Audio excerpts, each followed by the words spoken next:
Wabarakatuh. Perkenalkan, nama saya Jamirullah.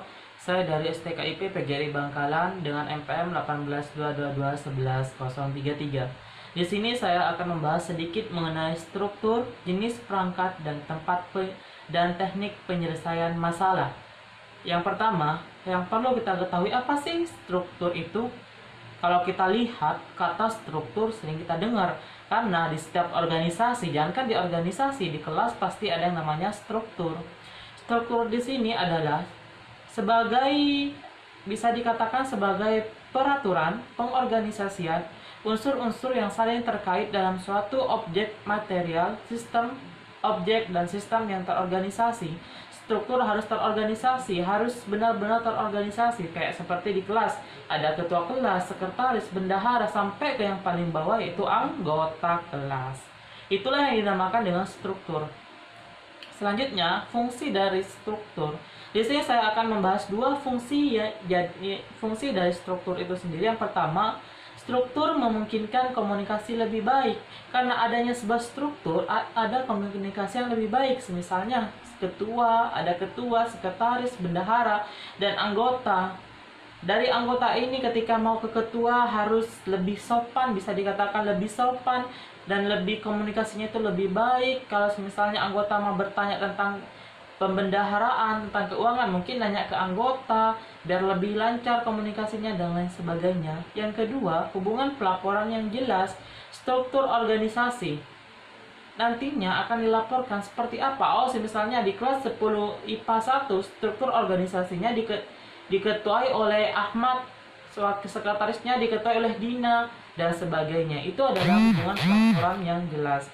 Selanjutnya, perangkat di sini, perangkat organisasi bisa kita katakan sebagai, misalnya di sebuah kelas ada rapat kelas, rapat anggota, di OSIS ada rapat OSIS, di tempat kerja perusahaan ada rapat karyawan. Nah, hal yang inilah yang dinamakan dengan perangkat perorganisasian itu.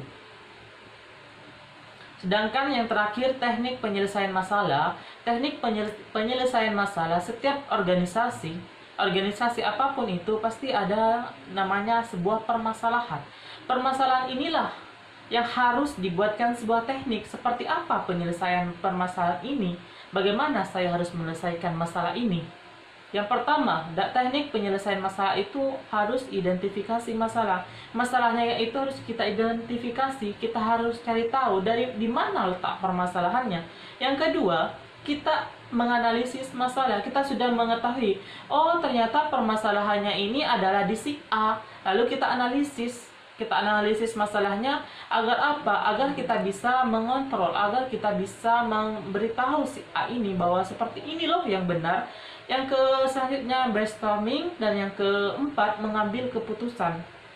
Kita sudah memberitahu pada si A ini bahwa dia salah, dia sering-sering salah, dan dia sering menyebabkan sebuah permasalahan. Maka di sini seorang ketua harus mengambil sebuah keputusan, sebuah keputusan baik secara rapat maupun yang lainnya, rapat anggota maupun langsung datang ke si A, kamu ini salah, kamu harus begini. Nah, apabila si A ini sudah diberitahu dan tetap masih menimbulkan sebuah permasalahan, maka diambillah yang kelima, yaitu mengambil tindakan.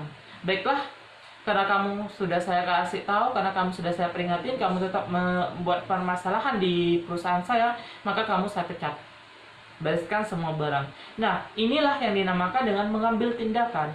Yang pertama, dalam teknik penyelesaian masalah, kita harus identifikasi, analisis masalah, brainstorming, mengambil keputusan, dan mengambil tindakan. Seperti itulah pembahasan saya mengenai materi struktur, jenis perangkat, dan teknik penyelesaian masalah. Kurang lebihnya saya mohon maaf. Wassalamualaikum warahmatullahi wabarakatuh. Terima kasih.